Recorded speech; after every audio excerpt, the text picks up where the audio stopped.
Hey everyone, how's it going? My name is Kaushal Malkan and you're watching TechWhoop.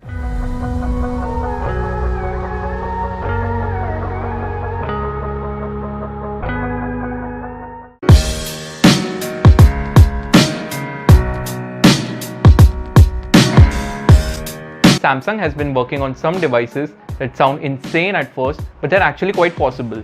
We generally don't make videos about leaks and other things, but that was just too good to pass.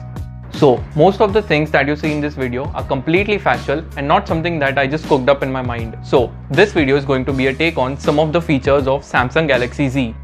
This is Samsung's next secret phone called the Galaxy Z, and some of its features are quite mind-boggling. Samsung is one of the biggest companies right now and they file the most amount of patents every year. Fun fact, they actually filed more patents in 2017 than Apple and Google combined.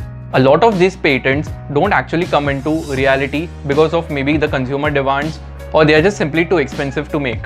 But one thing that we know for sure is Samsung is planning to release a foldable device and they are going to call it Galaxy X. They have been working on it since 2011 and they've already made quite improvements on it, and some of the concepts were actually in good working condition. Here are some of the videos that have been actually released by Samsung and a concept of what our future smartphone would look like. According to rumors, the phone should actually release this year itself or maybe early next year. Now, you know that the title is definitely not Samsung Galaxy X, it's the Galaxy Z, which is even more impressive. Let's Go Digital published an article that shows a patent filed by Samsung that shows how manufacturing of a bezel-less phone can be done. And take note, when I'm saying bezel-less, I mean 100% screen to body ratio. Right now, we have displays that have buttons at the side and small bezels at top and bottom of the screen. But this concept says that it will be a rounded display with curved edges and there will be no buttons at the side whatsoever.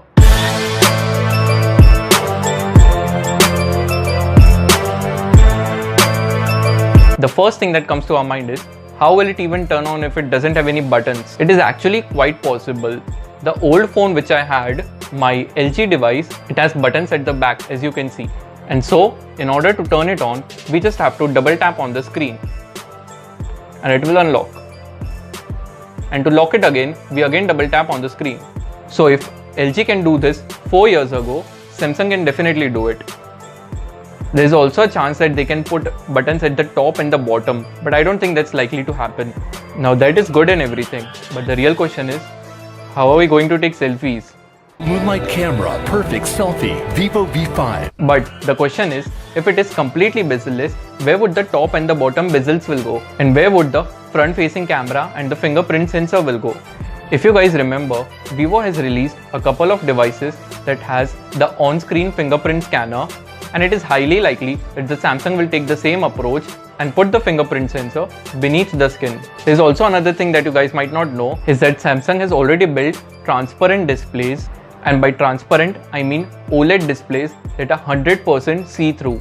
And when you see it on screen, they actually look like they are something from the future, but they are actually here. The display that is present on Samsung Galaxy S8 right now is also OLED. If all these sensors are able to work through the glass, then they can also definitely work through these transparent OLED panels. Now just imagine, if your phone can charge from 0 to 100 in just 12 minutes. Samsung has actually built a battery that can do the same thing. This battery is graphene based.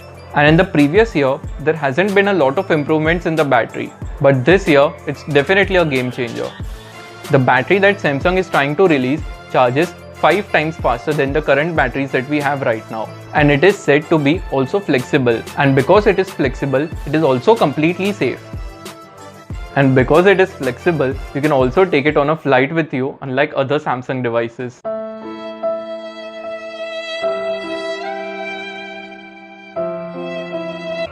Samsung is basically an experimental company and they just keep on experimenting different new things, while some of them work out and some of them just don't. The Samsung Galaxy Edge and the Note display were some things that worked out really well, and the Galaxy Round was one of the ones that didn't. I really hope that you guys liked this video, and if you did, please press the subscribe button and also watch some of our previous videos.